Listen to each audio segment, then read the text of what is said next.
fuerte seguramente.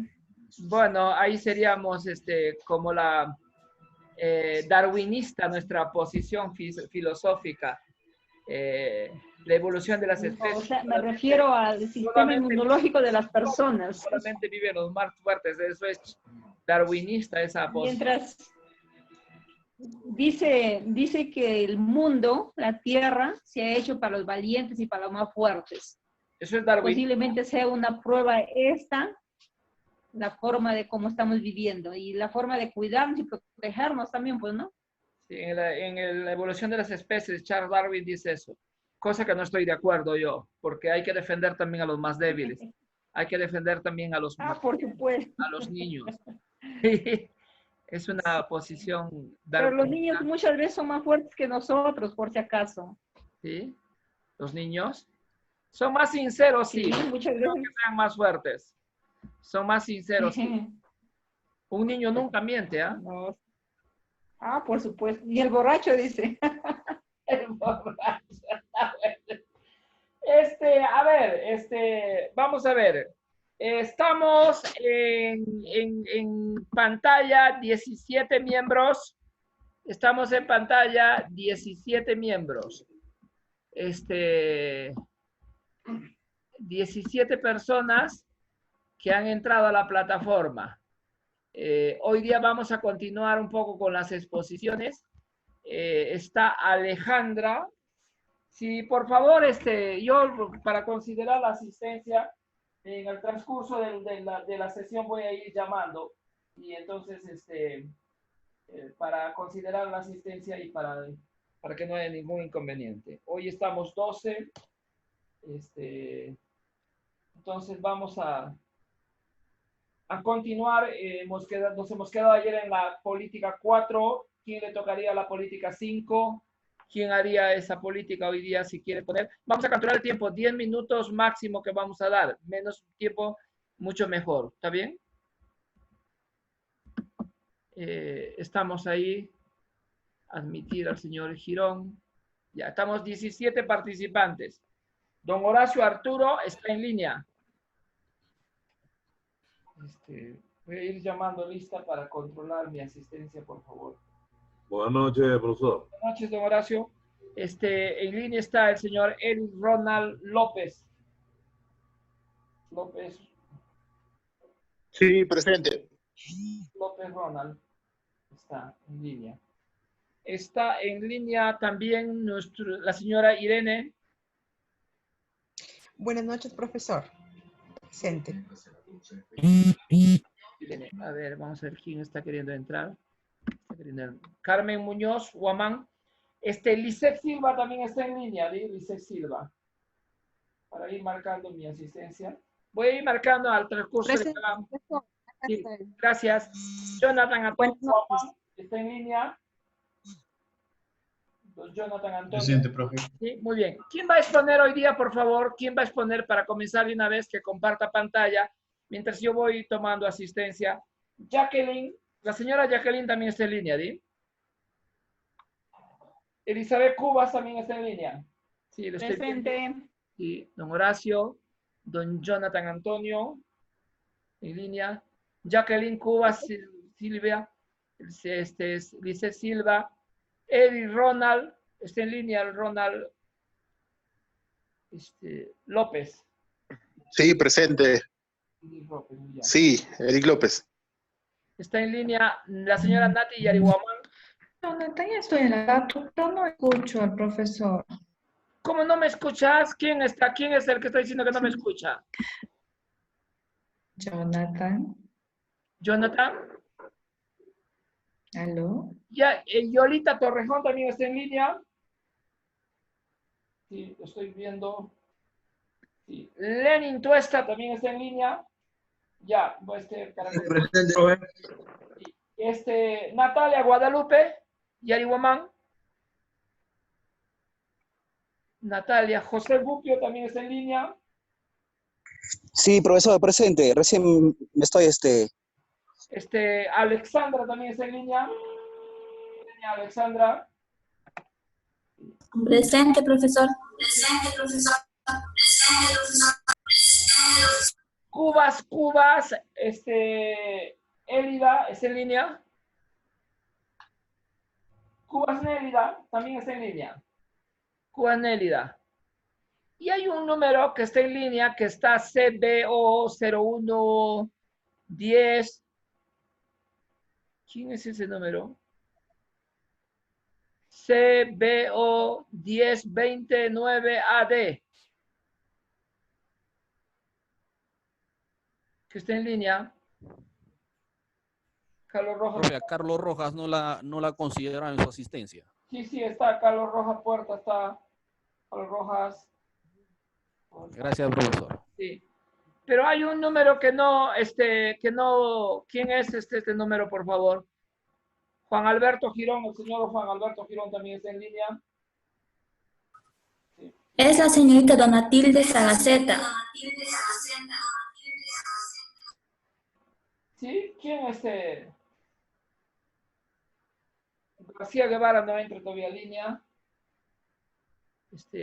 Pero la señorita Donatilde está en línea. Hay un número ya, bueno, vamos a ver. Carmen Guamán también está en línea. Profesor. ¿Ah?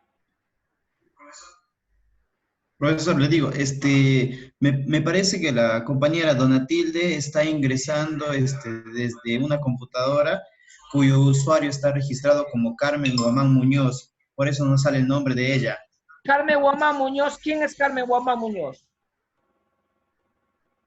La señorita Donatilde está ingresando desde ese usuario. Sí, pero no contesta.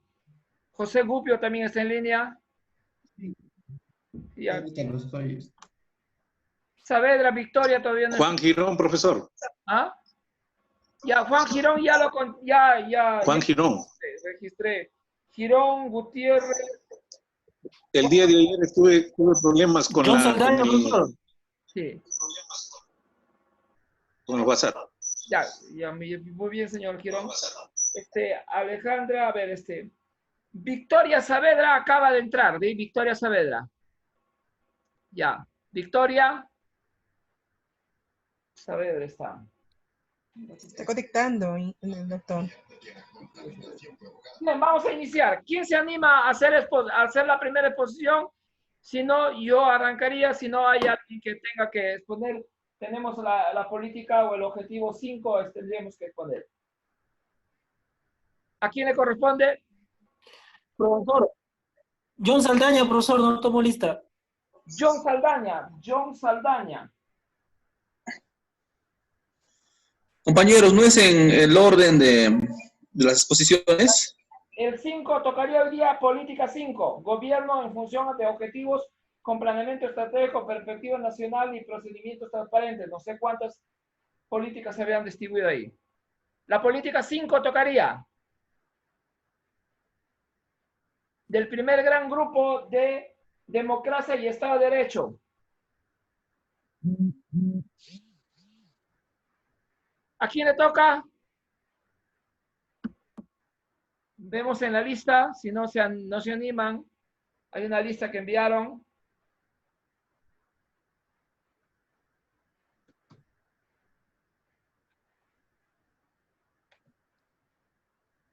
Mari Yari Natal está aceptando, ya le acepté, Mari. Bien. ¿Quién se anima? ¿Tendría que ir la política 5?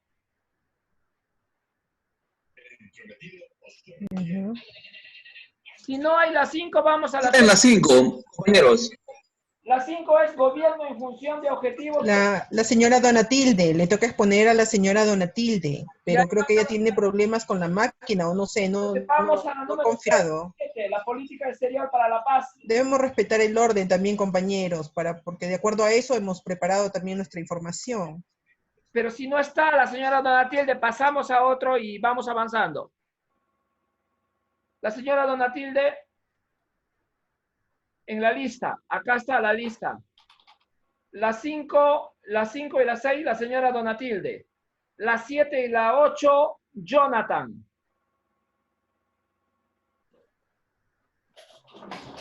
Profesor, ¿qué tal? Buenas tardes. Buenas tardes, señor Jonathan, adelante.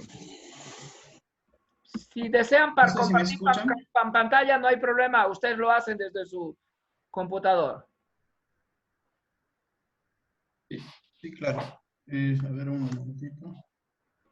La 9 tiene Victoria, la 10 tiene Lenin, la 11 tiene Eric, la 12 tiene Nati, la 13 y 14 Jesse, Lisette Silva, la 15 y la 16, vamos recordando, 17 y 18 Jacqueline, 19 y 20 Don Señor Girón, 21 y 22 Yolita, 23 y 24 Isabel, 25 Alexandra, 26 Carlos Rojas, 28 y 28 César García, 29 y 30 el señor Esquerre, el 31 y 32 Nélida, el 33 y 34 John y el 35 la señora Irene. Así está distribuido. Avanzamos con el 5. Si está Donatilde. Sí, correcto. ¿Está Donatilde? No está. Si no está Donatilde, nos vamos a Jonathan. Perfecto, vamos a Jonathan. Bueno, ante todo, a ver, ya, ante todo, buenas tardes, compañeros. Buenas tardes, profesor. Bueno, continuando con las exposiciones, habíamos venido haciéndolo desde el día de ayer, hablando del acuerdo nacional, donde se mencionaban ciertas políticas de Estado que se estaban dando y que el Estado los había planificado exactamente desde el año 2006, posteriormente hasta que se dé hasta el año 2021, es decir, lo había planificado más o menos en 4 periodos, 2006, 2011, 2016 y 2021. Justamente para hablar del tema de políticas de Estado, se menciona ahí un término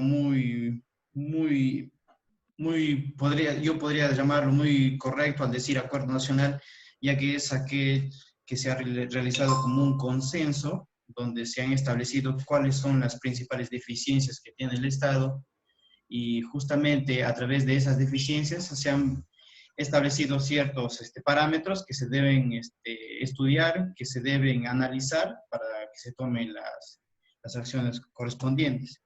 En este caso,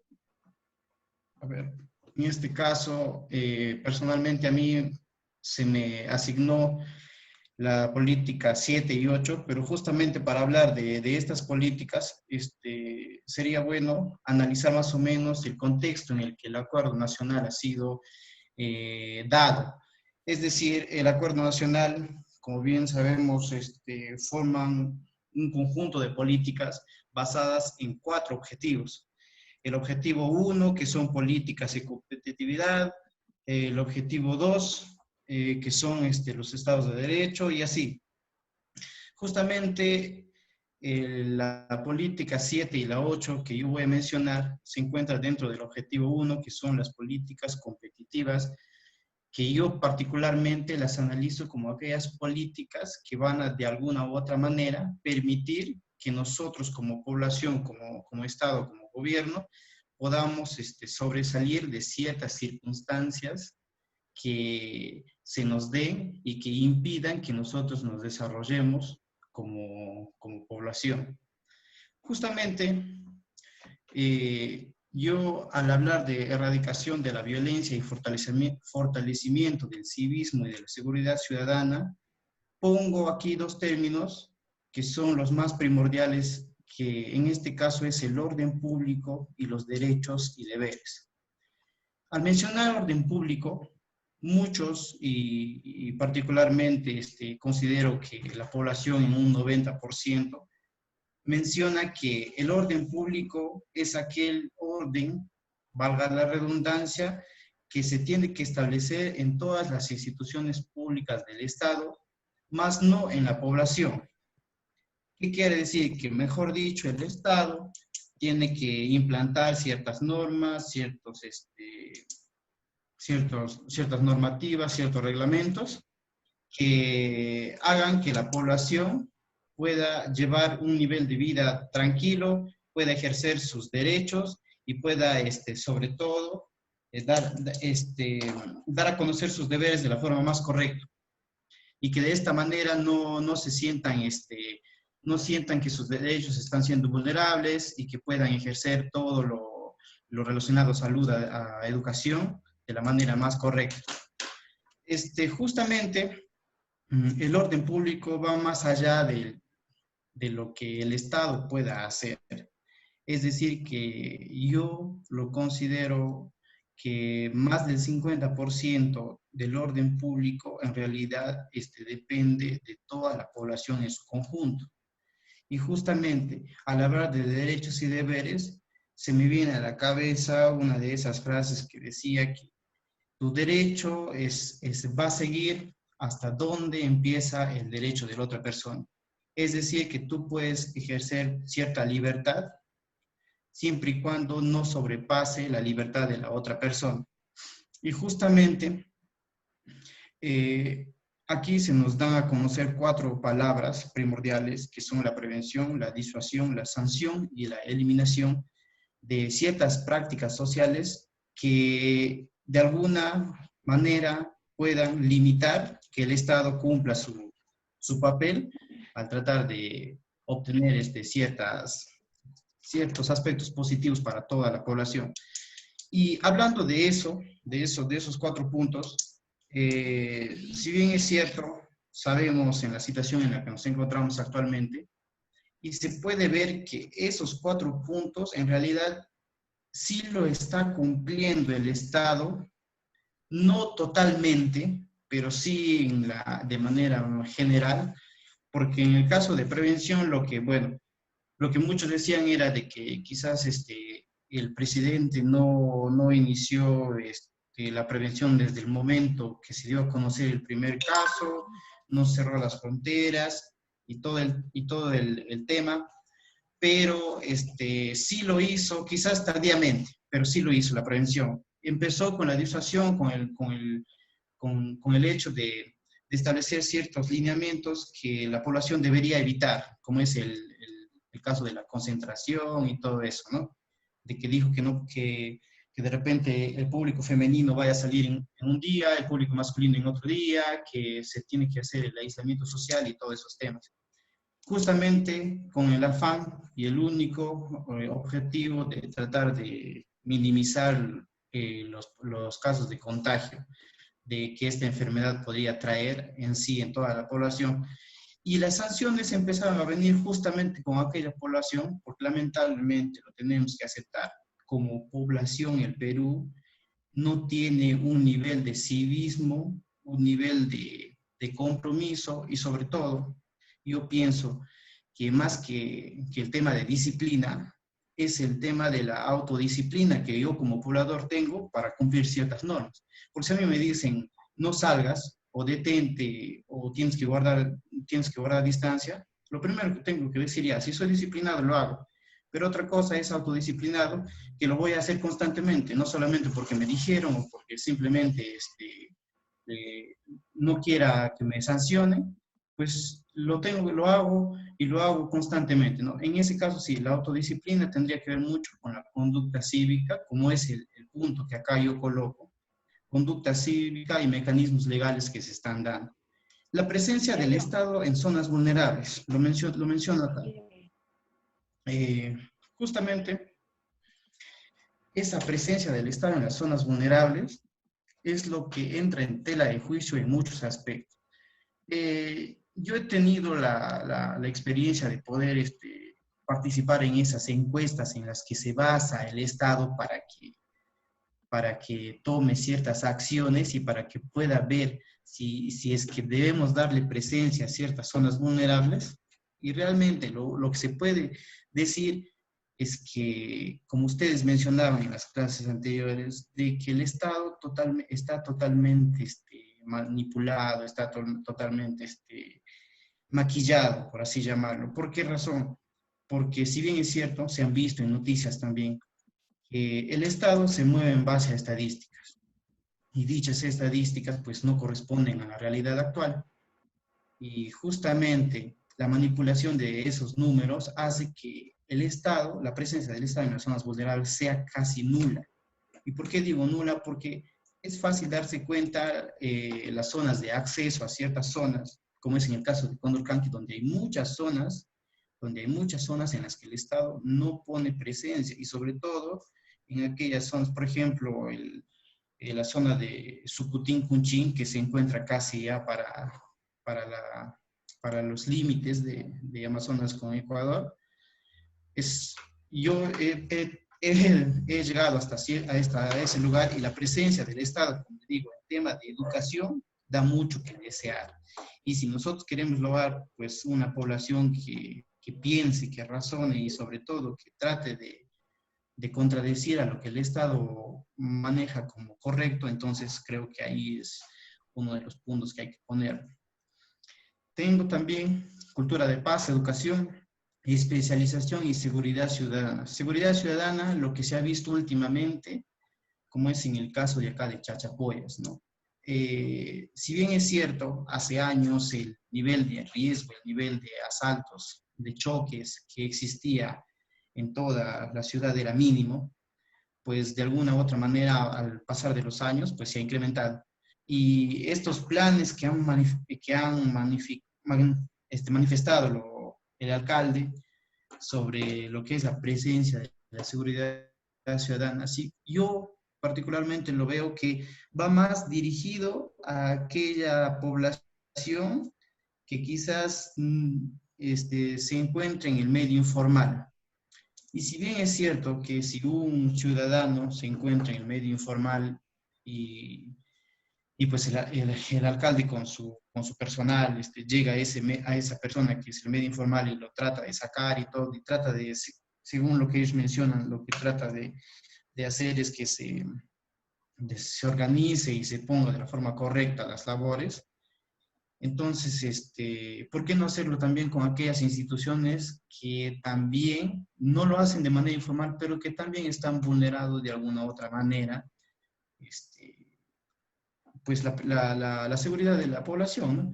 Por ejemplo, en el caso de bares que no tienen la seguridad correcta, en el caso de lo que se ha visto últimamente en las noticias de discotecas que no tienen quizás la correcta funcionalidad del tema de seguridad, y entonces ahí es donde no incide mucho la población, pero sin embargo a los comerciantes que sí son informales, ahí es donde más y más, ¿no?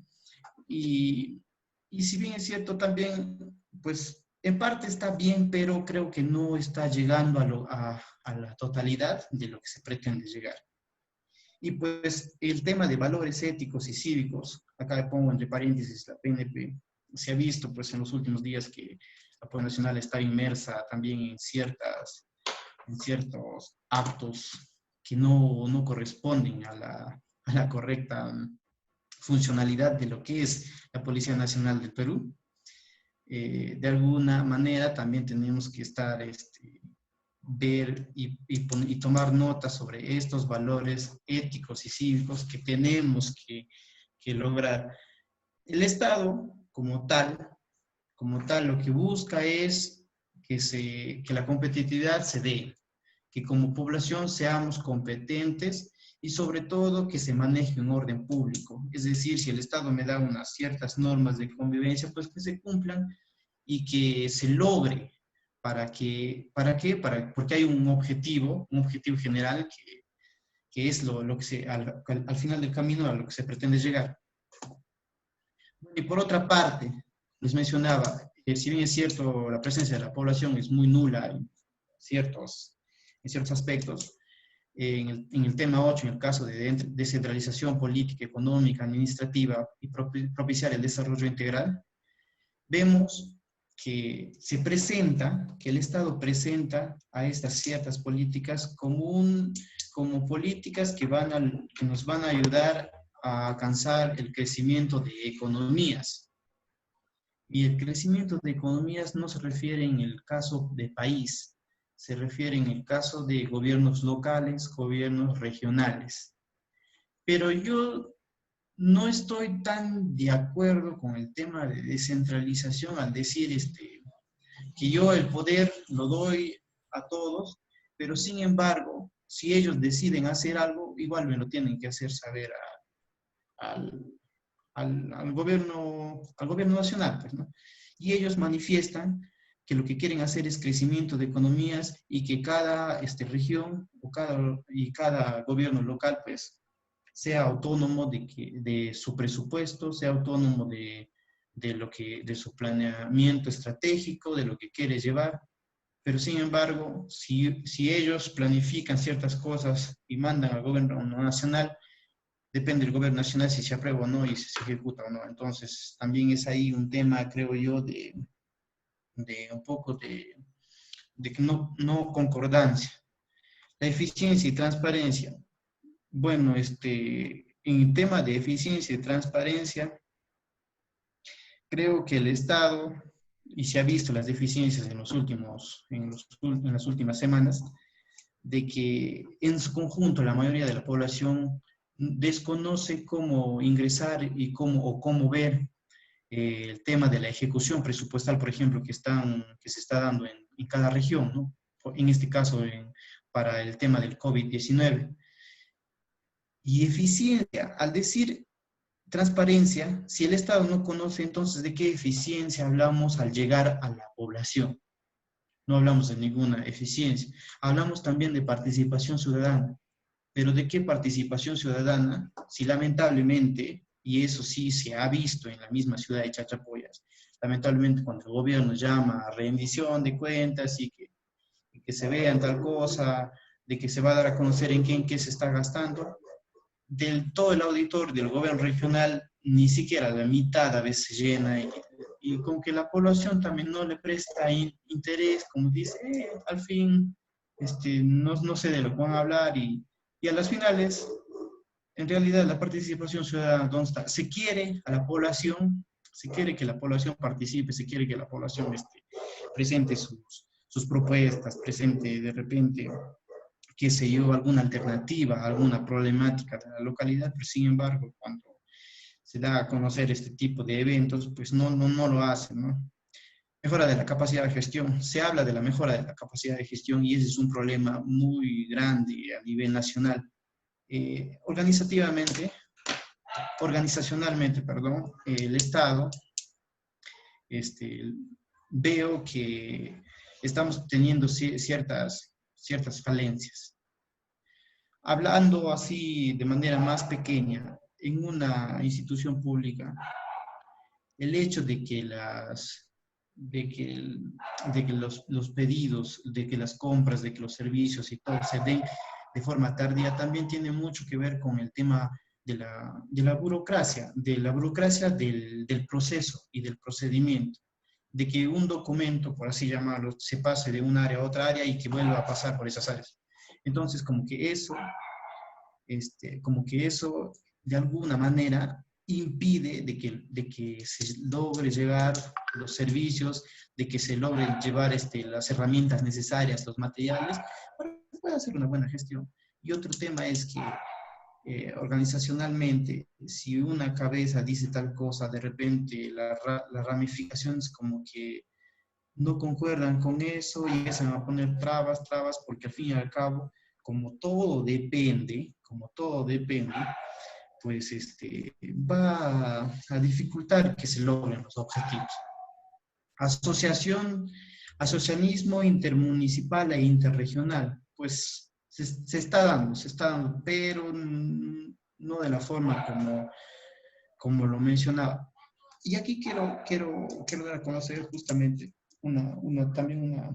algo una experiencia vivida, que por ejemplo yo me fui a hacer una entrevista de viviendas, una encuesta de viviendas a ciertas familias seleccionadas, categorizadas anteriormente, y pues en la primera reunión que sostuve con un alcalde de un distrito no tan alejado, pues lo primero que me dijo es, mira, yo sé que tú vienes acá para encuestas, yo sé que tú vienes acá para ver la cantidad de población que existe, pero me gustaría saber y serte franco así, totalmente, que me digas si es que tu encuesta va a favorecer a mi distrito con el fondo común, de frente así de plan. Bueno, pues sí. Y en ese momento es lo que se me viene a la mente, es lo que todos hablamos y lo que todos a veces nos quejamos como población, y de la viveza, del criollismo del poblador y del alcalde. En este caso, pues del alcalde, ¿no? Que, o sea, lo que quería decirme en pocas palabras y lo que me dijo más adelante es que quiero que me pongas, que tengo más población, que tengo más familias vulnerables, no importa, vemos la forma de que se aumenten familias de la nada, y solamente porque reciba cierta remuneración más del Estado, para, quién sabe, para los fines que él tenga en mente, ¿no? Pero para él, no para el bien común. Entonces, esas cositas, a la larga lo que impiden es que si en un lugar no se está estableciendo una buena gestión, no se está haciendo un buen análisis presupuestario, lo que hace es que todo el árbol, desde la cabeza del gobierno nacional, simplemente no sea fructífero y pues a las finales se derrumbe.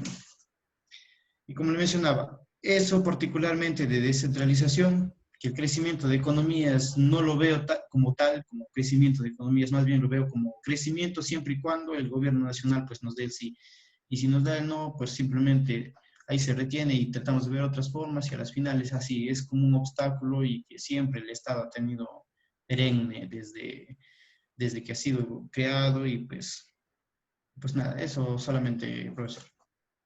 ¿Alguna pregunta alguien tiene para el señor Jonathan Antonio sobre los dos objetivos nacionales grandes, sobre las dos políticas públicas importantes, de ahí qué políticas han salido? ¿Alguien quiere opinar? O yo tengo una pregunta a Jonathan. Mi pregunta es, las rondas campesinas, ¿tú crees que están dentro de la política de Estado de seguridad interna? Las rondas campesinas como tal, claro, las rondas campesinas justo forman parte se podría llamar de aquellas asociaciones que cumplen un papel importante con la asociación de alcaldía. No sé si me dejo entender. Con la asociación de alcaldía, pero las rondas no dependen de los municipios. Según su ley de creación, son autónomas y por lo tanto no están en la estructura neta del Estado, porque responden a la comunidad. No sé si me equivoco. Pero ¿tú crees que están dentro de la política de seguridad nacional en el campo interno? Porque hay una seguridad en el campo interno y otra seguridad en el campo externo, que va a controlar nuestras fronteras, el mar peruano, etcétera. Antes estaba a cargo, los mayorcitos como yo, sabíamos que estaba a cargo de la Guardia Republicana, pero ahora está a cargo del Ejército y de la Policía Nacional. ¿Sí? Profesor, sí, justamente, mire, o sea, lo que yo más o menos quiero dar a conocer es que en las rondas, bueno, si bien es cierto, no forman en sí como normativa dentro de los planes del Estado, pero si hablamos acá de orden público, las rondas son establecidas por aquellas comunidades que lo único que quieren ver es el bienestar para esas comunidades. Entonces, si hablamos de orden público, las rondas apoyadas con la municipalidad, con la policía que trabaja en dichas zonas, pues lo que buscan es eso, de que se establezca ciertos lineamientos que favorezcan a la población y en este caso a los distritos, ¿no? Porque en realidad sí son autónomas, como usted menciona, pero también trabajan en conjunto y viendo los beneficios que van a obtener junto con la policía y en este caso con la municipalidad. Porque algunos elementos del Estado, como no hay una buena relación con las rondas, con el Ministerio Público, con la policía, muchas veces se ve eso. Bien, ¿alguna otra pregunta que se lo quiera hacer? ¿Alguna aclaración? El tema de descentralización es un tema extenso, tremendo, es un tema que se podría trabajar.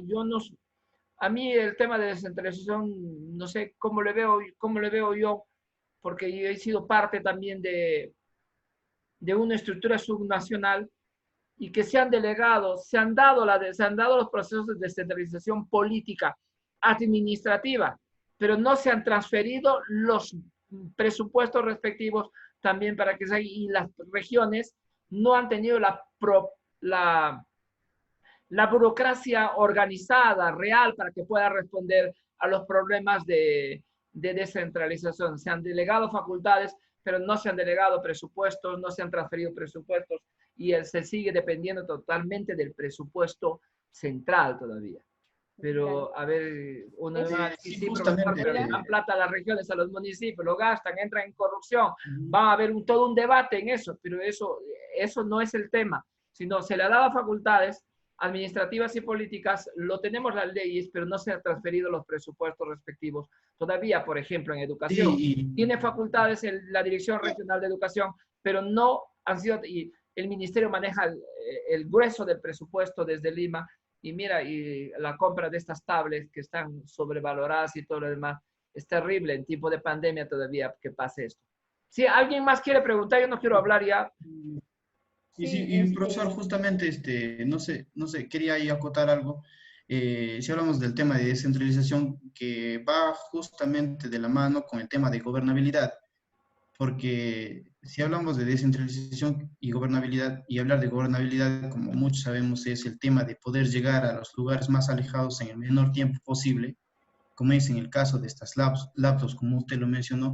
Hasta el momento, pues, vemos que ni siquiera se están empezando a, qué sé yo, a adquirir, a comprar, para que lleguen a estos lugares, y a las finales va a pasar el periodo de confinamiento, esos lugares no van a recibir estas tablets, y lo que va a pasar con la educación es que nuevamente vamos a volver atrás y no se va a lograr ciertos objetivos. ¿Alguien quiere hablar sobre estos dos temas de descentralización? Sí, buenas tardes. Dígame, Elizabeth. Buenas tardes, Elizabeth. Justamente estábamos viendo lo que es descentralización. Como la vez pasada yo estaba comentando un tema anterior, de que la descentralización simplemente está en documentos. No hay una totalidad. Todo, en este caso, por ejemplo, ahorita, como se está viendo, el gobierno está manejándolo. Todo lo maneja el ministerio, solamente en documentos, en decretos, le da la autorización a las entidades, en este caso a las unidades ejecutoras, pero no lo suelta, no lo desembolsa el dinero. Entonces, por más que la entidad, o en este caso, bueno, las municipalidades quieran hacer algo, aparte que no están preparados, no tienen de repente los especialistas adecuados para elaborar esos presupuestos y decidir realmente la finalidad que se va a gastar de acuerdo a lo que ahorita se está proponiendo, ¿no? Pero la política que ahorita están lanzando las laptops, las tablets, imagínense, como estaban diciendo, es tanta delincuencia que viendo que el tema que ahorita que estamos en una crisis total en esto de la pandemia, y encima se aprovechen todavía a robar, es demasiada sinvergüencería, ¿no? Ahora, yo le quería preguntar a Jonathan, si él piensa que ahora se ha erradicado la violencia, ahorita ya tenemos la erradicación, o seguimos con la violencia, o si tenemos alguna política para erradicar la violencia. ¿Hola? Jonathan, te están haciendo la pregunta, ¿qué política ves que hay para erradicar la violencia? Bueno, el tema de violencia, bueno, primero aclarar de que es algo de que ha estado presente durante muchas generaciones. El detalle que ahora lo veamos más a fondo es porque ya las redes sociales pues nos han abierto un campo totalmente extenso. Ahora, el tema de violencia, actualmente pues la municipalidad tiene una ordenanza municipal donde establece que tanto Serenazgo con el apoyo de la Policía Nacional, pues incidan en este campo ante las llamadas de auxilio, porque ellos lo llaman así, ante las llamadas de auxilio de emergencia que surgen por parte de los vecinos de la comuna Chachapoyán. Dime, Jonathan, ¿las municipalidades tienen funciones en orden interno específicas en la Ley Orgánica de Municipalidades para ti? Porque, digo, tienen controles de mercados, tiene su policía municipal. La función de la policía municipal es erradicar la violencia, que es cuidar el orden interno, pero las funciones de las municipalidades provinciales y distritales tienen funciones para seguridad interna también, ¿de acuerdo a la ley?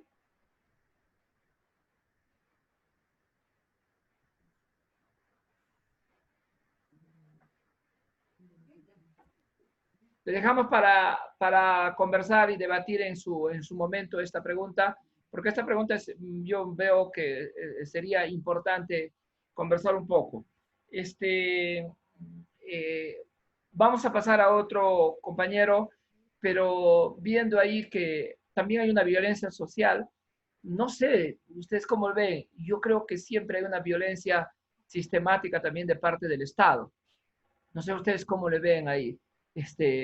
Si alguien puede hablar, si el Estado también, o los medios de comunicación también tienen un sistema, una violencia sistemática, social, con un discurso. Bueno, pero eso hay que ir pensando. Gracias, Jonathan Antonio. Jonathan Antonio, ¿qué más es tu apellido? Ya, ¿quién viene el número? Sí, el siguiente número vendría para exponer.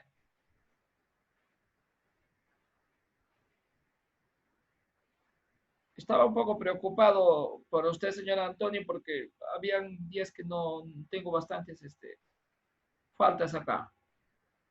Pero ya. Vamos al siguiente grupo.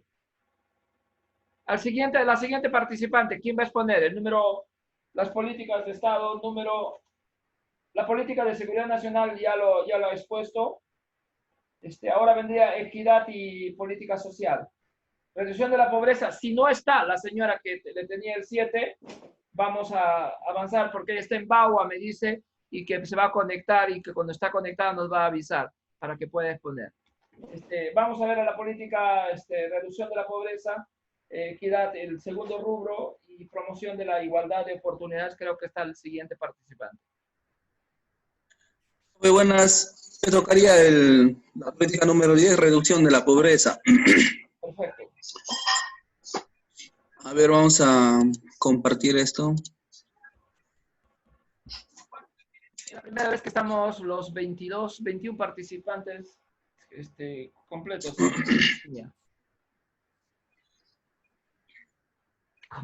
Comparte. Es la primera vez que estamos los 21. ¿Qué pasó?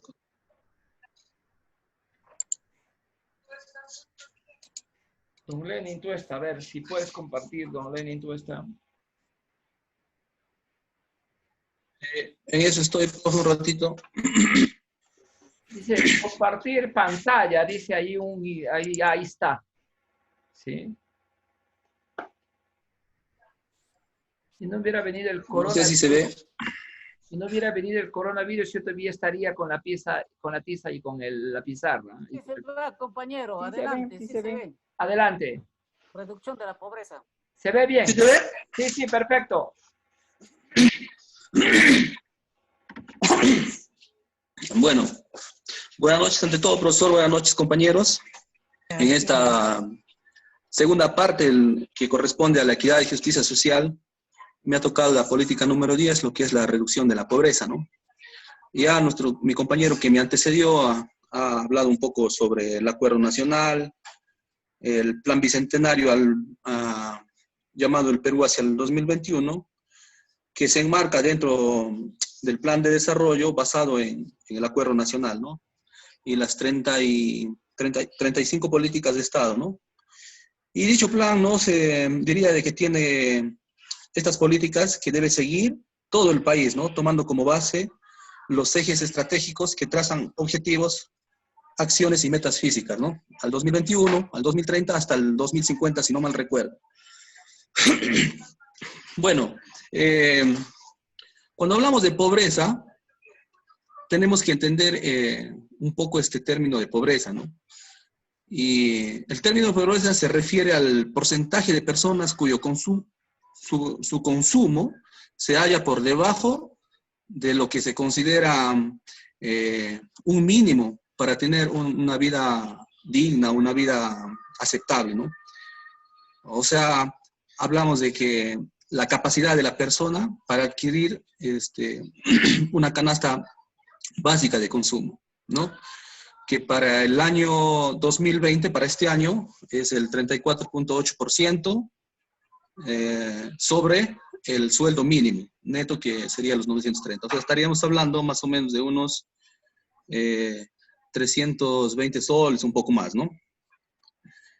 Podríamos hablar de que también está basado en la capacidad de compra de bienes y servicios, ¿no? Considerados básicos.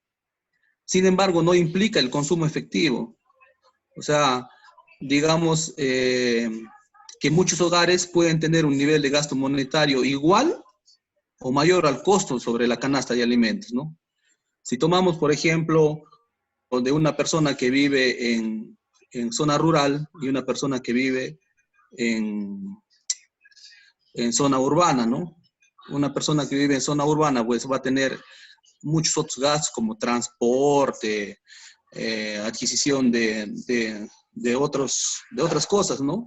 A diferencia de una persona en el rural, digamos, que tiene acceso, por ejemplo, al agua. El agua lo puede, digamos, adquirir de una manera gratuita, o de repente si cocina con leña, también lo adquiere de una manera gratuita, ¿no? Entonces, la medición de la pobreza sobreestima la posibilidad de algunos hogares de cumplir este requerimiento, dado que una parte de la canasta supuestamente destinada a alimentos podría ser desviada a otros gastos, como lo estoy explicando, ¿no? Entonces, ¿quién es el encargado, el órgano encargado de realizar esta medición de la pobreza y la pobreza extrema en el país? Bueno, en el Perú tenemos al Instituto Nacional de Estadística e Informática, ¿no? Como órgano rector del Sistema Estadístico Nacional, ¿no? Y que tiene ciertas funciones de producir indicadores sociales del país para una medición del índice de la pobreza, en este caso, que es mi tema, ¿no? Y para su medición, pues, establece ciertos lineamientos, criterios para asegurar un dato, digamos, transparente, un dato fidedigno, ¿no? Digamos, en temas de cuánta pobreza existe en un país, ¿no?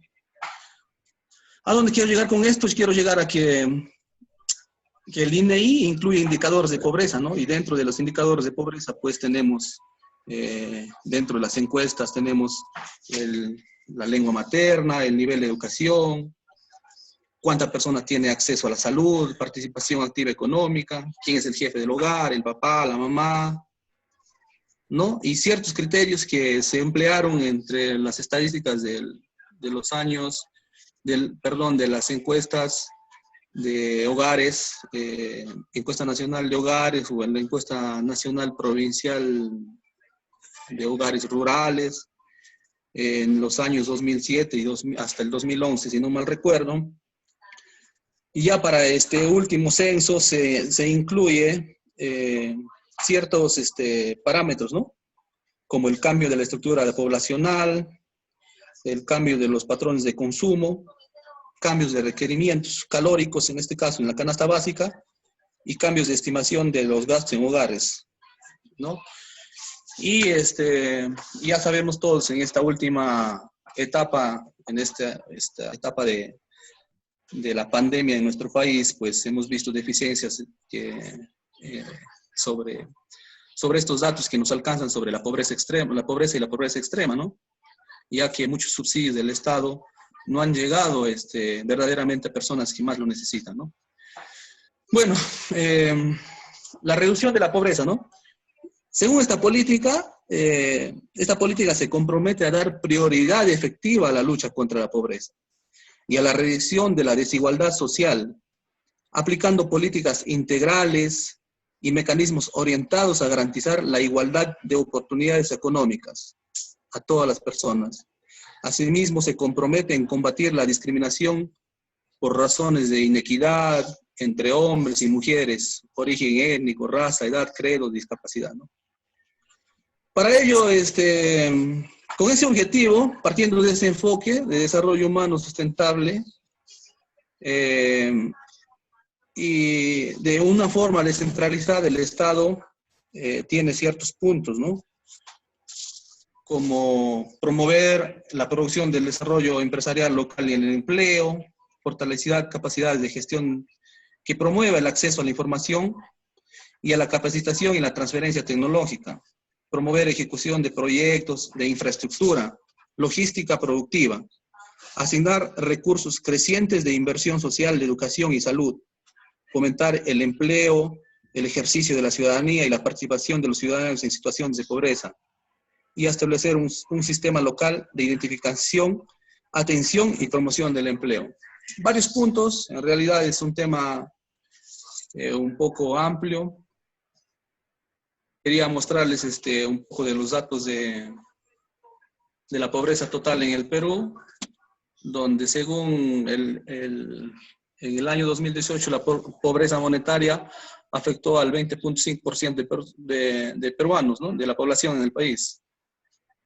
Si vemos, según estos datos, pues tenemos un avance desde el año 2007 al 2018, se ha reducido, digamos, ¿no? La pobreza total, ¿no?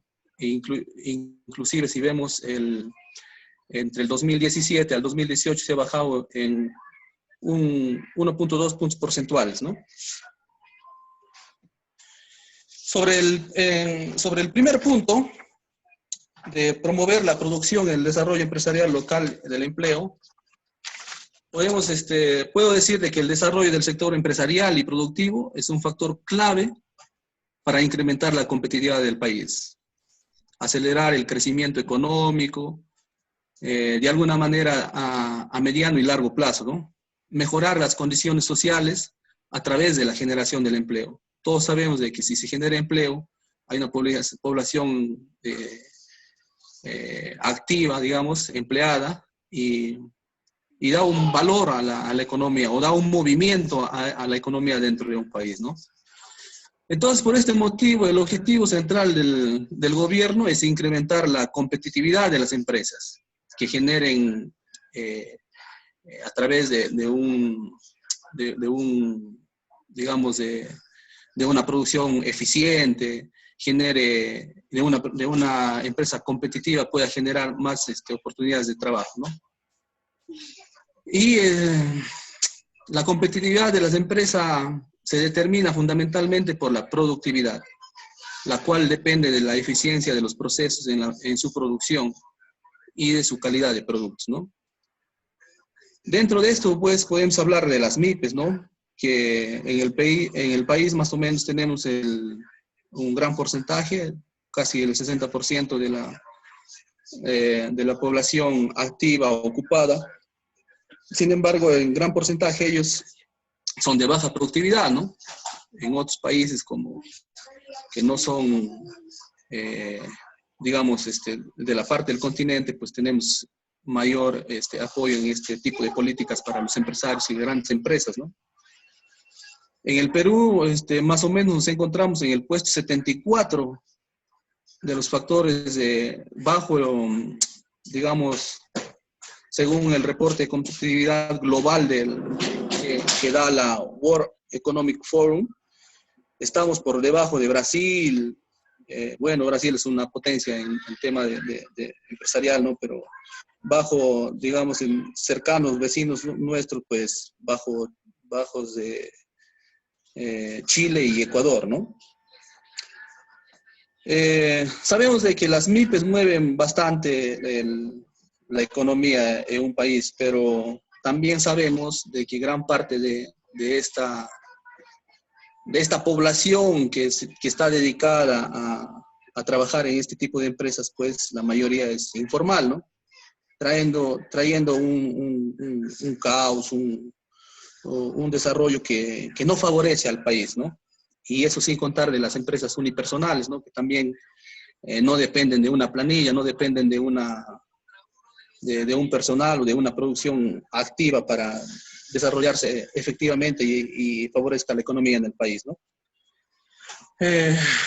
Bueno, en el segundo punto, digamos, a ver, ¿cuál ha sido la intervención del Estado en el desarrollo de las empresas, ¿no? Durante muchos años, pues han pasado presidentes, digamos, gobiernos de turno, y siempre no ha habido una cohesión, una relación, una secuencia de lo que cada gobernante requiere para desarrollar este tipo de políticas, ¿no? En el Perú sí hay, y últimamente se ha podido identificar algo de 60 programas de desarrollo productivo, ¿no? Dentro de los cuales está, pues, los programas del Minagri, el Produce, el MEF, el MINSA, el Ministerio de Transportes y otros, ¿no? Entonces, como país, se tiene ya un acuerdo y se tiene identificado cuáles son los puntos y en qué debemos ir mejorando o apretando para ir mejorando en los temas que promueven el desarrollo empresarial y por ende el empleo en el país, ¿no? Para fortalecer las capacidades locales de gestión que promuevan, a ver, acá no leo esto de un ratito, que promuevan el acceso a la información, la capacitación, la transferencia tecnológica y un mayor acceso al crédito.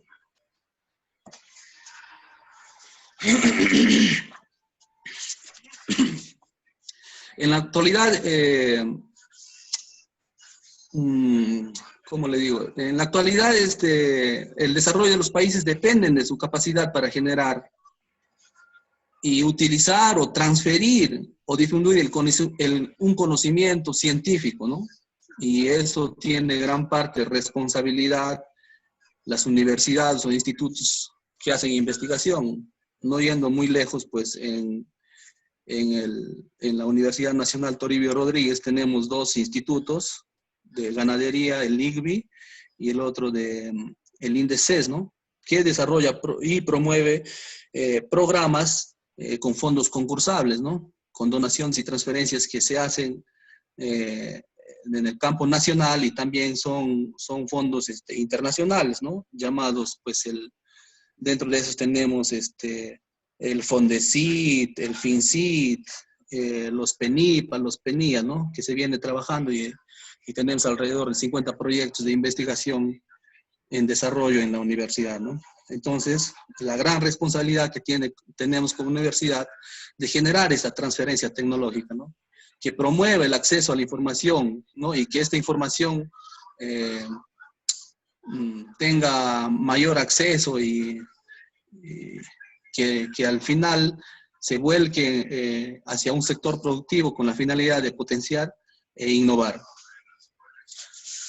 He querido tocar también un punto sobre promover la ejecución de proyectos de infraestructura, ¿no? Un punto importante, ya que tiene como objetivo convertir a un país desarrollado, competitivo y sostenible, ¿no? El Perú crea herramientas, ha creado una herramienta del Plan Nacional de Infraestructura para la Competitividad. Una herramienta que es fundamental, que busca asegurar el crecimiento del progreso y el bienestar de los peruanos, ¿no? Con un objetivo, un horizonte a mediano y largo plazo, ¿no? Este Plan Nacional de Infraestructura es uno de los esfuerzos articulados de priorización de la inversión desde una perspectiva sectorial y territorial, ¿no? Con miras a potenciar la productividad y una competitividad que desarrolla nuestro país, ¿no? Dentro de esto tenemos muchas brechas de la infraestructura, tenemos muchas brechas por cerrar, ¿no? Llamemos, pues, la brecha de infraestructura educativa, ¿no? En el Perú, según datos Según datos, el 45% de locales educativos están en riesgo de colapso. Por tanto, deben ser demolidos y vueltos a construir, ¿no? Uno de las regiones más afectadas o identificadas es Cajamarca, ¿no? Entonces, en este plan de infraestructura educativa, que lo publica el Minedu, define la infraestructura de calidad como aquella que es segura, salvaguarda la vida, resiste ante desastres naturales, es funcional, tiene servicios básicos, es accesible para personas con discapacidad y tiene una adecuada pedagogía, ¿no? Implementa una adecuada pedagogía. En el Minedu, bueno, hace esfuerzos, en la universidad tampoco no es ajena. Tenemos el tema del licenciamiento institucional, que te obliga o te enmarca a que tú estés dentro de estos parámetros, ¿no? Que tengas buenos servicios básicos, que tengas accesibilidad, salvaguardar la vida, que tenga acceso para personas con discapacidad, etcétera, etcétera, ¿no? En el tema de agua y saneamiento, también es una brecha que el Perú, en temas de agua y saneamiento, en la realidad estamos deficientes. En Amazonas también no somos ajenos a esta realidad. Solo el distrito de Chachapoyas cuenta con lo que es agua potable, ¿no? El resto de la población, pues, en su mayoría son agua entubada, ¿no? Y otro tema importante que también se está tocando últimamente, e incluso se ha creado la ley, que a mi modo de parecer debería haberse creado con mucho más anterioridad, sobre la brecha de la infraestructura para el desarrollo de residuos sólidos, ¿no? La mayoría de residuos sólidos en el país, pues, no tienen un adecuado manejo. La mayoría de los residuos sólidos en el Perú, pues, van a botaderos, ¿no? Botaderos que de alguna manera afectan al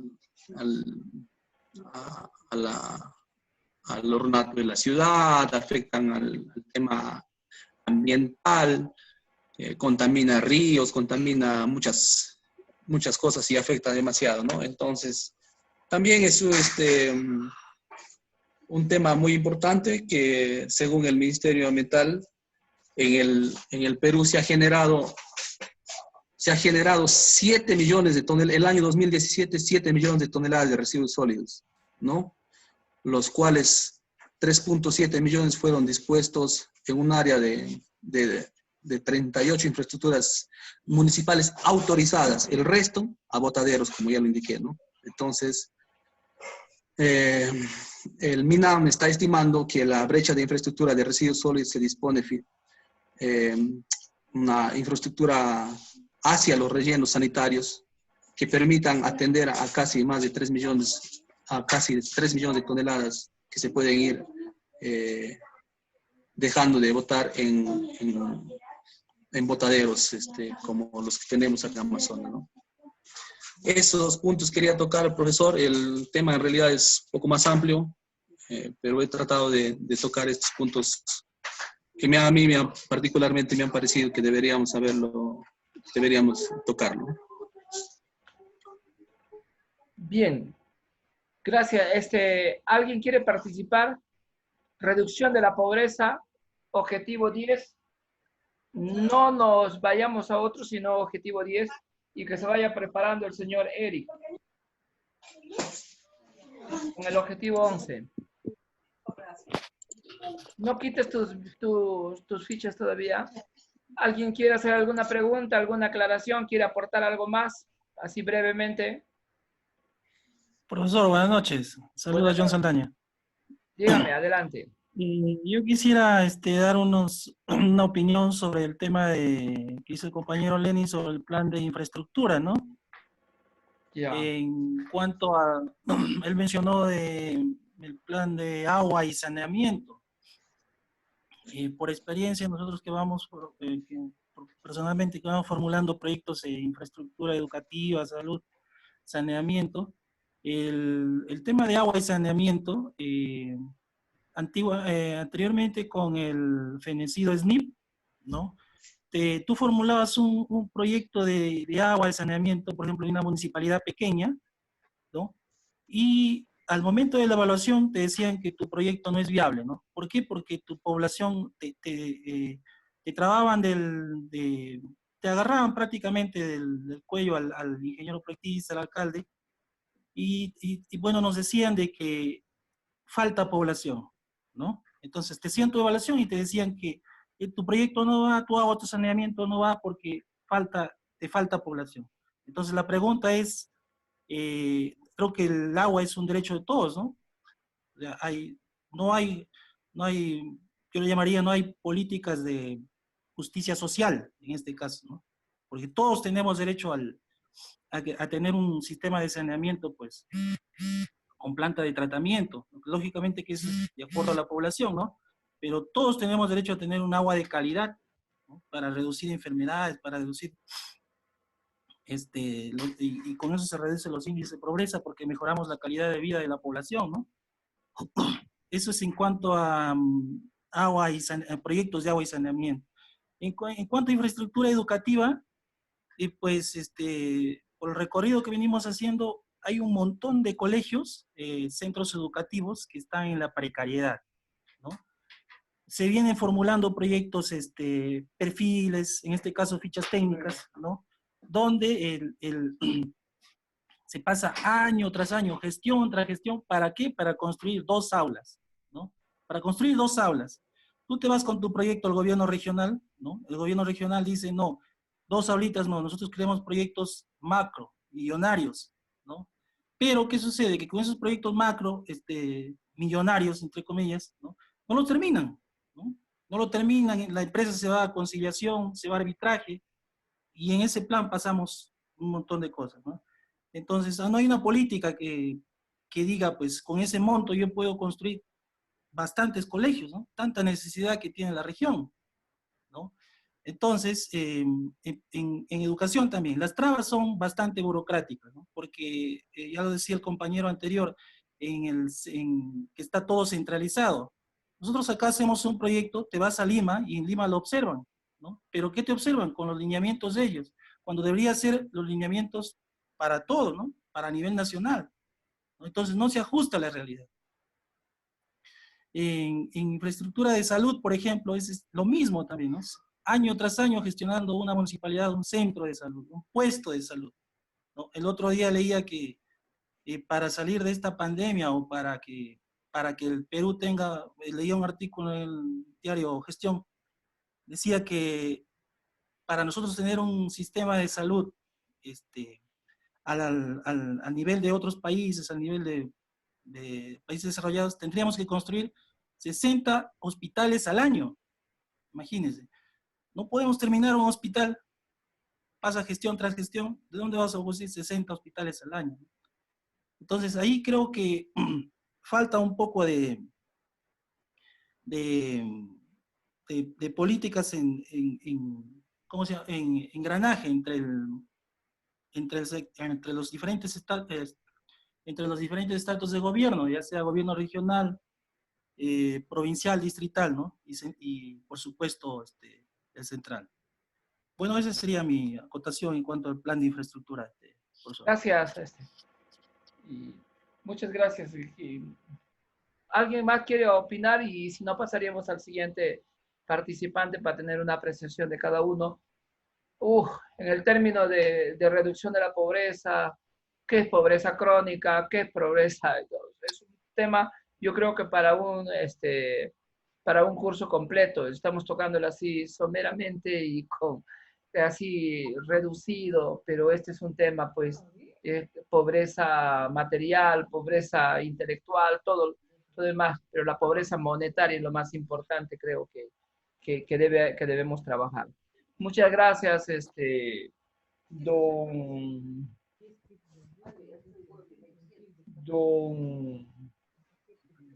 Lenin Tuesta. Esperamos que entre el señor Eric a la plataforma con su exposición. Voy a exponer, profesor Victoria Saavedra Calle.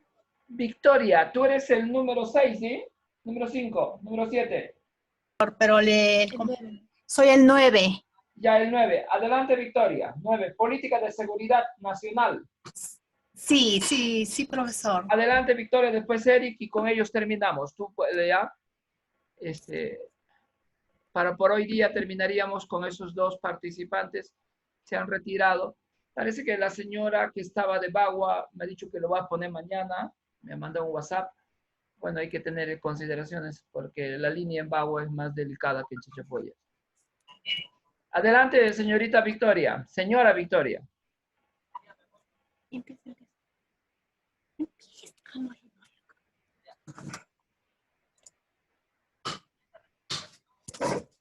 Tiene 3, ahorita va 4.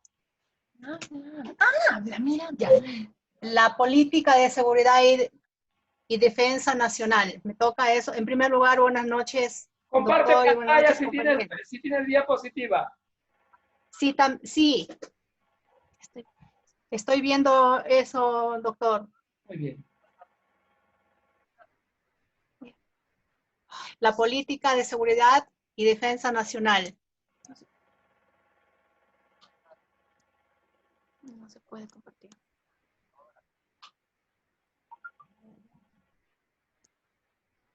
¿Estás en una laptop o estás en un celular? En teléfono estoy, doctor, y no puedo entrar. No vas a poder compartir desde el teléfono, me parece, a no ser que sea un Galaxy 10 o 12, un P20, ¿verdad? Sí. Vicky, en la parte inferior, ahí abajo, compartir pantalla. Compartir, dice ahí, pon compartir.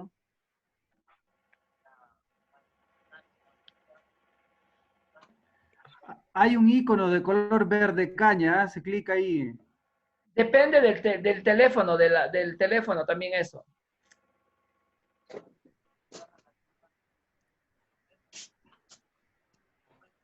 No sé.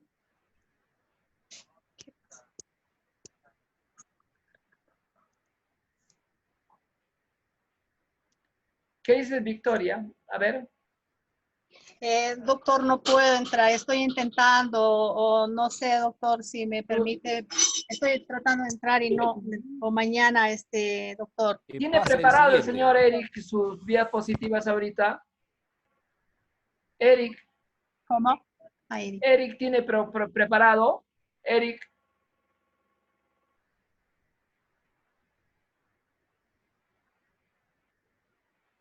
¿El señor Eric Ronald no tiene preparado o se retiró de la plataforma? Si no está preparado Eric Ronald, entonces podría avanzar Nati, si tiene preparado Nati.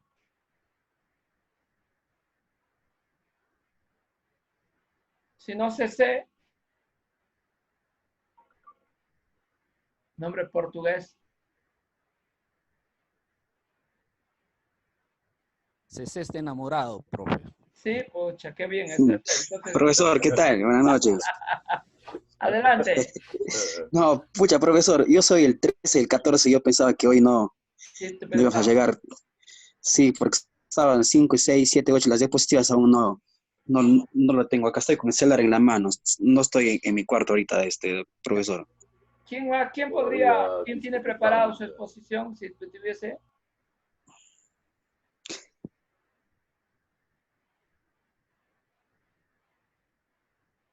Nadie. Y Victoria, ¿y sin celular puedes exponer?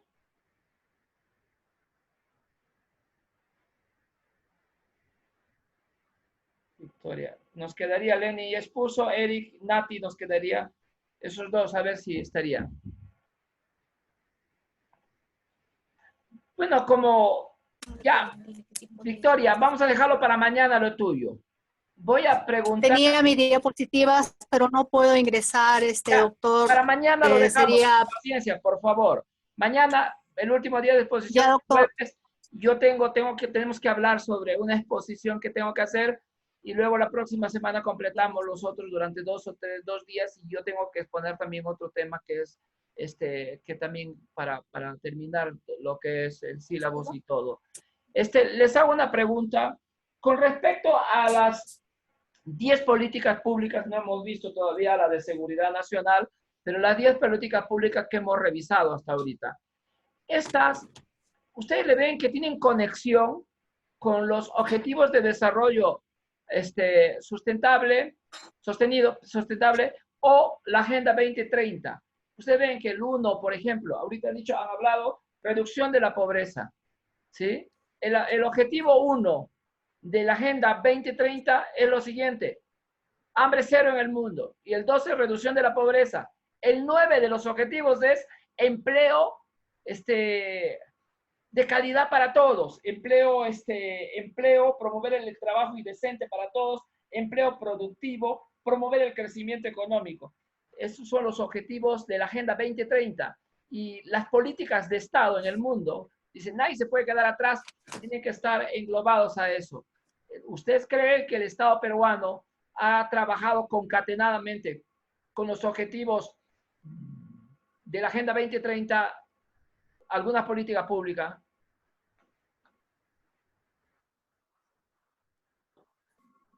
Profesor, particularmente yo pienso de que sí tiene que enmarcarse en una agenda internacional, porque en el objetivo de la OIT también está la reducción de la pobreza al 2030. Entonces, el Perú también está enrumbado en ese sentido, en ese camino, ¿no? Porque tenemos el plan bicentenario al 2021 y dentro de las políticas está la reducción de la pobreza, ¿no? Entonces, en ese sentido yo creo que sí está enmarcado en este tipo de... o sea, sí sigue la secuencia en este caso, ¿no? A mi parecer. A tu parecer, muy bien, Lenny. ¿Alguien más que quisiera hablar en torno a las políticas de Estado en concatenado con la Agenda 2030? Profesor, buenas noches. Carlos Rojas. Dígame, Carlos. Profesor, Adelante. si hablamos de todas las políticas públicas, si están concatenadas con el ejercicio de las funciones del Estado, se podría decir que estamos en ese transcurso, ¿no? Porque para articular todas estas políticas públicas tiene que estar articulado, en primer lugar, tiene que haber empleo para reducción de la pobreza, tiene que haber ingresos a la salud para todos los ciudadanos, al margen de su economía, al margen de su población, de su raza, si se le quiere llamar. Tiene que estar concatenado con educación, tiene que haber accesos a educación gratuita. Se habla mucho de educación gratuita, pero al final, cuando tú te vas a matricular a tu hijo, lo primero que te cobran son derechos de matrícula.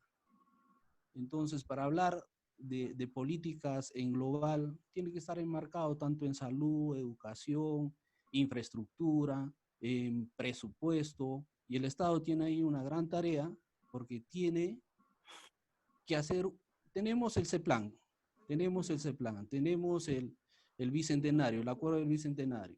Entonces, pero solamente están escritos en el papel.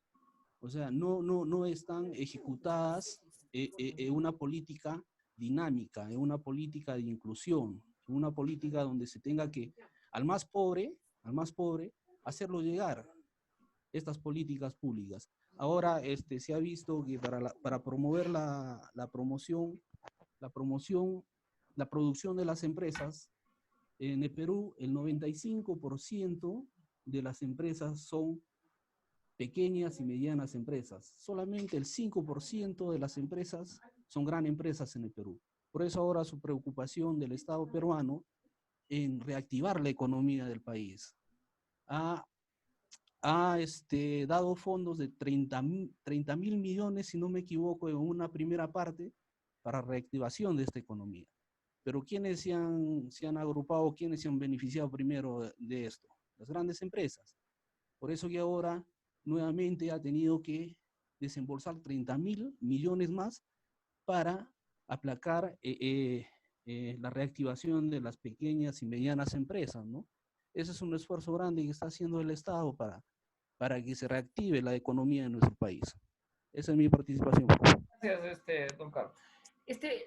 Y había en la exposición del señor Lenin, cuando me decía que la economía peruana, la reducción de la pobreza, comparado con Brasil, y a mí eso comparado con Brasil, que Brasil es una potencia económica. ¿Por qué Brasil es una potencia económica en Sudamérica? Porque tiene un mercado de 200 millones de habitantes, pero Brasil tiene 60 millones de pobres en su país, de pobres en extrema pobreza, en las favelas. O sea, hay pobreza en Brasil, es terrible la pobreza en Brasil. Y la política del Estado brasilero es más represiva que la del Estado peruano. Por eso es que ustedes, cuando hablan de Brasil, de reducción de la pobreza, hablan de la bolsa. La bolsa es lo que Ollanta trajo acá de la política de Lula para aplicar en juntos un monto económico a las familias. Allá le dan en víveres la bolsa, en las favelas. ¿Para qué? Para paliar un poco la pobreza. Pero es darle víveres. Entonces, cuando hablamos de Brasil hay que tener mucho cuidado porque Brasil, sus indicadores de pobreza, si bien es cierto, son por la cantidad de habitantes que hay, pero Brasil tiene casi 60 millones de pobres en extrema pobreza. Brasil es uno de los países, igual que México, de los contrastes tremendos cuando analizamos. De los contrastes tremendos. Porque en Brasil y en México podemos ver una sociedad tan opulenta que sale en la televisión, en Globo y en todo lo demás, en las novelas, y otra sociedad que está en la miseria completa, como en el caso de México. Ustedes pueden ver, si van a Chiapas, van a ver ahí la verdadera pobreza que existe en México, pero va a salir la cara de Angélica Aragón en las novelas, del otro, eso va a vender México. Y ahorita vas a ver cómo se está destapando esos estados y las pobrezas en esos países son también tremendas y son incluso peores que en el Perú. Y yo hasta ahorita, desgraciadamente, no sé, a ver si alguien me puede decir, voy a decir una percepción que yo tengo, en el Perú nadie se ha muerto de hambre todavía. En muchos países sí hay muerto, ya hay gente que se está muriendo de hambre. Cuando me dicen a mí, me hablan de pobreza del mundo guaruna, yo no considero que la pobreza, que los guarunos tienen tanta pobreza como en Lima, porque nadie, ningún indio guaruna de mi zona se ha muerto de hambre, porque tienen yuca, tienen plátano.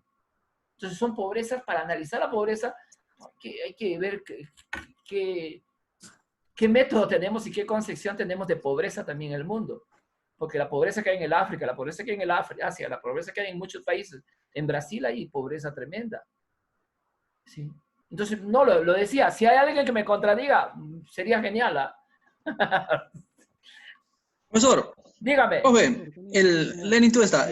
El dato que le había dado era en referencia a cómo promueve la producción y el desarrollo empresarial en cada país. Calla. Y ese era un dato de competitividad empresarial. Y ahí estamos por debajo de Brasil. Y Brasil es netamente industrial. Pues no sabemos que hasta aviones creo que fabrican, entonces, ensamblan, perdón, carros. Lenin, ¿tú crees que Brasil fabrica carros? Ensambla carros. Ensambla de la Toyota. Exacto. ¿Por qué lo hace la Toyota en Brasil? Para que no contamine en Japón.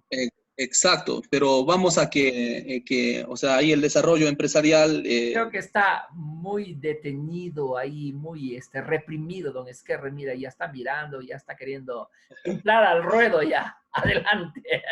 Sí, Lenin, date cuenta lo que pasa en Japón. La Toyota ensambla sus carros en Brasil porque ahí va a contaminar y no quiere contaminar allá en Japón. O sea, también decir, Brasil ensambla porque sale Made in Japan, no sale Made in Brasil. A ver. Lo mismo sucede en Argentina, lo mismo sucede también en México, que también ensamblan carros. Son mercados más grandes que el Perú también, eso hay que reconocer. Sí, adelante, ¿quién quiere seguir participando? Gracias, don Lenin. Profesor, si me permite. ¿Me escucha? Sí, adelante. Profesor, hermosísima la temática de hoy día y usted ha querido tocar tips que son bastante amplios, pero hablar realmente de las políticas, y yo quisiera que alguien me hiciera entender, porque debo ser bien bruto, debo ser bien torpe. No entiendo cómo se puede hablar de política 2030, de reactivación económica de los 60.000 millones de soles, en un momento que hemos entrado en una profunda recesión económica mundial. Ahora tenemos que hablar de las políticas antes del coronavirus y políticas después del coronavirus. Un país como el nuestro, que ahorita está en una profunda crisis, bien lo subrayaron, han dado 30.000 millones de soles para la reactivación económica de la gran empresa, de una empresa que ha estado paralizada, que no pierde dinero, los aviones, la minería, la pesca de alta mar. Hablan de 30.000 millones más para la pequeña empresa. En el Perú, lamentablemente, son apenas 200, 300 grandes empresas. Son muy pocas, en muy pocas manos. Hablar de ello, de la política económica en estos momentos, nos lleva a profundizar grandes problemas, grandes problemas. ¿Por qué? Porque vamos a tener que pensar en cómo va a ser este país después del 1 de junio. Y a partir de él vamos a empezar a pensar si es viable que el Perú se reactive y en qué tiempo. Ahorita la economía norteamericana está atravesando por una situación muy difícil, que es lamentablemente el eje económico nuestro. El mayor porcentaje de la economía nuestra se basa en los que exportemos a Estados Unidos. Si usted podríamos hablar del Tratado de Libre Comercio que tiene el Perú con todos los países, pero en estos momentos de recesión, ¿cómo hablar de políticas aplicables? ¿Cómo hablar de que vamos a lograr conseguir que el Perú hable de poder seguir avanzando? Usted dice, nadie se muere de hambre. No pues, pero la desnutrición crónica es bien alta en el Perú, profesor. Y usted conoce mejor que nadie, porque usted vive en el mundo, perdón la expresión, no sé si es correcta, indígena, es correcta esa expresión. Ahí la pobreza es enorme, la desnutrición es enorme, el promedio de proteínas, calorías que consume un nativo es increíble, no se puede evaluar porque ellos comen más cuestiones en las cuales son carbohidratos y no un balanceo alimenticio. El problema es más profundo de lo que estamos planteando. El tema es qué se va a hacer con un país que este presidente lo está dejando simple y llanamente sin fondos. Endeudado, profesor, endeudado. ¿Cómo construir políticas nuevas? ¿Cómo generar una política de, como dice, vamos a hablar de la política de infraestructura? De infraestructura, ahorita estamos hablando de cómo sobrevivimos. Porque si el coronavirus llegara a tener toda su dimensión, simplemente este país va a estar en una crisis en la cual esperamos no llegue a ocurrir, pero va a ser de tal magnitud que probablemente volvamos a lo que fue la Guerra del Pacífico, profesor. Posguerra del Pacífico o antes de la Guerra del Pacífico, la crisis tremenda que ha habido posguerra del Pacífico. La del Pacífico, usted sabe, profesor, que siempre los ricos han seguido siendo ricos y que el contubernio con la aristocracia chilena, ellos se mantuvieron siempre vigentes. De ahí el crecimiento de los grandes varones del azúcar que permitieron tener el feudalismo en el Perú. Se implementó y se fortaleció. Cuando se quiere hablar de este tema, de cómo el feudalismo en el Perú se rompe recién en la guerra, en la participación de Juan Velasco Alvarado, tendríamos que replantearnos la política en este país, profesor. Incluso volver a retomar el plan Inca para poder entender cómo logramos de un país que hasta ahora se está cayendo por pedazos, volver a reestructurar ese país. Sí, don Escarre, leí a Vicuña Maquena, el historiador chileno, cuando él menciona el trato que había de la oligarquía peruana con el ejército chileno, con Patricio Lynch. Todo eso es una historia maravillosa realmente. El escritor Vicuña Maquena es uno de los que mejor historió la guerra con Chile. No hay que olvidar, una cosa es historiar y otra cosa es hacer una historia descriptiva, crítica y todo lo demás. Historió. Lenin, Robinson, ¿querías hablar tú? ¿Alguien? Sí, buenas noches. Para hablar sobre el tema, es que referente a la Agenda 2030 y sobre los planes al Bicentenario, al 2021 y al 2050, hay un tema, y sobre la pobreza, hay algo muy interesante que ha pasado en el Perú, ¿no? Y como todos sabemos, cuando ejerció la presidencia el señor Pedro Pablo Kuczynski, el Perú, pues lamentablemente descubrieron que él tenía problemas con corrupción, específicamente con Odebrecht. Y dada esa realidad, pues asumió la presidencia, el actual presidente, que es Vizcarra, ¿verdad? Y dada esa realidad, cuando él empezó a gobernar, y bueno, en su mensaje a la nación dijo que el objetivo es bien puntual, es la lucha contra la corrupción y de esa manera reducir la pobreza. Pasó el tiempo y como lo pudimos nosotros mismos vivir, ocurrió que el Congreso no lo apoyó a Vizcarra. El año pasado lo vivimos eso, ¿verdad? Y entonces lo que ocurrió es que pues se tuvo que diluir el Congreso. Entonces, durante todo ese periodo de tiempo, la gestión del presidente o la gestión de todo el Estado peruano ha ido más enmarcado en ello, en la lucha contra la corrupción y la gran parte de los funcionarios han estado centrados en ello. Y posteriormente hemos sufrido otra etapa muy complicada, pues ya se eligió otra vez un nuevo Congreso y en ello se ha ido dilatando el tiempo. Y no se ha podido enfocarnos o concentrarnos en reducir las brechas de pobreza que existen en nuestro país. Y si hablamos de planes, nos damos cuenta que en nuestros planes sí hay políticas alineadas a la Agenda 2030 para reducir la pobreza y para que mejoremos. Pero hay algo que es fundamental y que está ocurriendo en nuestro país, y ustedes mismos lo planteaban en anteriores reuniones, es que el problema es la corrupción. Entonces, tenemos que luchar contra ello, porque el Perú, pues, tiene abundantes recursos, y no creo que solamente tiene recursos naturales, y flora, y oro. Yo creo que el Perú tiene buen recurso humano, que es lo que más se debería explotar. Pero, ¿qué pasa? Lo podría asociar un poco con la conquista de los españoles, tal vez, y asociarlo de esa manera. ¿Por qué? Porque hay personas que están en el poder y no practican valores, y eso está generando las brechas de pobreza que hoy existe. Y algo importante que ha pasado también en el Perú para que exista pobreza es en la época que se ha vivido del terrorismo. Grandes cantidades de personas de las áreas rurales han viajado a la costa con un objetivo de mejorar su vida, de que no sean maltratados por el terrorismo. Entonces ha habido una sobrepoblación en la costa, y al haber una sobrepoblación, los recursos de agua, luz, pues se han venido, no se ha podido abastecer a esa población, y de esa manera se ha generado una sobrepoblación en algunas áreas, y en las áreas rurales se ha generado pues que ya no existan estas personas,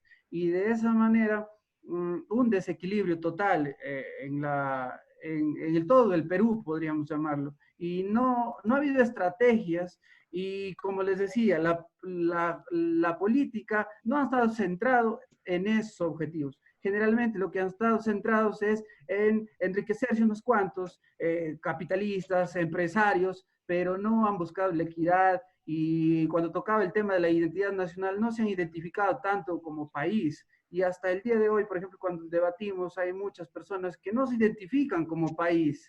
Entonces, quieren crear una nación aislada, y muchas personas se cuestionan y dicen, pues no somos una nación. Y si pensamos de esa manera, desde esa perspectiva, pues imagínense el momento de distribuir el presupuesto, imagínense el momento de cerrar las brechas. Entonces, el momento de ejecutarlo, creo que van a haber buenos planes. Como lo vamos a estudiar, nos damos cuenta que escritos, planes, hay buenos, pero el momento de la ejecución, pues ahí creo que hay un problema de práctica de valores, y que hay mucho por trabajar todavía si queremos reducir la pobreza, pues planteado al 2021 o si no al 2050, como lo está plasmando el CEPLAN. Y algo muy importante, buenos planes existen, pero necesitamos recurso humano bueno que tenga la capacidad de ejecutarlo según como se ha planificado, porque de lo planificado a lo ejecutado hay un gran análisis para hacer ahí, Y ahí la labor de todos los funcionarios y también de todos los peruanos para hacer un mejor gobierno y cambie la sociedad. Robinson, gracias. Voy a cerrar la clase, la sesión, diciendo, si no tuviésemos, mira, los 21 que estamos acá, con el pesimismo quizás que algunos tienen, si no tuviésemos la esperanza de un mundo mejor, no estaríamos en esta plataforma. Necesitamos un Perú mejor, sí. Tenemos hijos, sí, que tienen que vivir diferente a nosotros. Entonces tenemos que ser optimistas, tenemos que tener fe. Esto se puede solucionar. Yo creo que el Perú puede avanzar. Es el cambio generacional. Después de esta pandemia, ¿qué vamos a vivir? Entonces, para eso nos estamos preparando. Tenemos hijos, hay otra generación que le vamos a llegar. Yo creo que hay que ser optimistas. Y hay que pensar que este país sí puede. Tenemos 100 y tantos años de vida independiente. Tenemos una historia republicana. Tenemos problemas de corrupción. La pobreza es sistemática e histórica en el país. Pero podemos avanzar, sí. No pesimismo, pero podemos mirar el barco hacia arriba, sí. Yo creo que me quedo con lo que decía el pastor el norteamericano que decía, tengo un sueño. Y ese sueño hay que conservarlo. Creo que tenemos que ser optimistas. Doctor, Dios me lo... Doctor. Dígame. Doctor, le hago una pregunta bastante... Buenas tardes primero a todos los compañeros. Bastante optimista y no pesimista como yo lo dramatizo a veces, pero yo quiero, desde el punto de partida que usted dice que sí, todavía, ¿cómo, doctor? Un ejemplo mínimo para derrocar, destruir a esos malos elementos que últimamente estoy escuchando en las noticias que se valen de este dolor ajeno, ni por este momento hacen un stop, un pare para robar, quitar, adulterar los productos. ¿Cuántos policías murieron?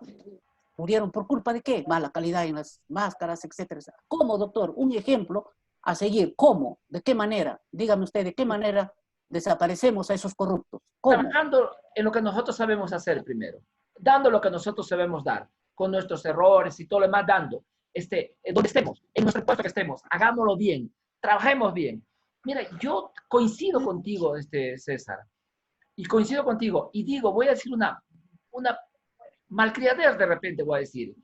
Yo considero en estos momentos, en mi reflexión que tengo personal, considero a una prostituta de mejor nivel moral que aquel funcionario que hoy día, ella vende su cuerpo, sí, pero ojo, ese funcionario que ha robado hoy día un aceite, donde estamos ahorita en este problema, le considero más indigno y que no tiene el perdón. Pero para eso tiene que haber leyes para sancionar. Doctor, las leyes están. Lo que pasa es que no se hace caso, se hace solo daño económico. Se hace un daño tremendamente emocional, doctor. A un niño, usted escucha por ahí entre juegos. Si el presidente, si Alan García ha robado, si Fujimori ha robado, ¿yo por qué no? Entre juego y bromas. Y mire cómo ha calado esa mente de los futuros, de esos niños que van a ser el futuro, ¿no? Entonces, el daño no es solamente material, económico, el daño es emocional en toda la gente, esos programas basura, la prensa que a veces tienen un formato a nivel nacional, ¿no? Y de todo lado. Entonces, doctor, yo sí lo veo, no soy pesimista, pero eso tiene para mucho, para larga esa historia. 300, tiene que haber una guerra, creo, primero, y creo, me atrevo a decir que esta pandemia ha sido creada para un poco, bueno, a la humanidad disminuir y luego empezar de cero, los grupos de poder se adueñan del mundo. Nada más, doctor. Gracias, don César. Dígame, don Horacio. En realidad yo estoy de acuerdo con algo de que no hay que vivir con el pesimismo. La historia, tenemos historia muy ingrata, episodios de gobiernos paupérrimos, todo eso, pero nosotros somos, lo que decía yo ayer cuando expuse, que tenemos que ser una nueva generación de gestores públicos, ¿no? Y tenemos que ser positivos. Yo resumo, por ejemplo, la pobreza en Perú en un pequeño texto, ¿no? Que Perú está lleno de pobres, ricos en valores, y ricos, pobres pobres, ricos en valores y ricos, pobres en valor. El porcentaje mayor de pobreza en valores está en los ricos, en los poderosos, en los que ostentan el poder, pero el pobre verdadero es muy rico en valores y a partir de ello hay que generar políticas. Gracias, don Horacio. Bien, creo que terminamos la clase de hoy día agradeciéndoles a todos. Hay mucho más que seguir discutiendo, hay mucho más que seguir conversando. Mañana, por favor, las diapositivas que estén preparadas ya, los que hemos mencionado y hasta llegar. Mañana tienen que exponer por lo menos siquiera 6 o 7 para ir avanzando, porque dejar algunas 3 o 4 para dejar algunas exposiciones para la próxima semana. Pero mañana es el último día que podemos tener exposiciones porque el jueves tenemos que tener otro trabajo. Muchas gracias. Carlos Rojas parece que fue a Hawái, ¿eh? A Hawái. Sí, está en Hawái, parece. De la playa. De Hawái, en las playas. Sí, pero en Hawái dice que no hay ahorita coronavirus, ¿ah? Mira, Por eso Hawái está ahí, Petro. Sí. Algunas islas del Pacífico dicen que no tienen, algunos estados más pequeñitos del mundo no tienen el coronavirus todavía, y eso, ¿por qué será todavía? Bueno, siempre voy a decir y siempre voy a pedir que constantemente que Dios nos bendiga a todos para seguir avanzando. Muchas gracias. Bye, profesor, hasta luego. Gracias, buenas noches. Gracias, profesor. Todo buenas noches.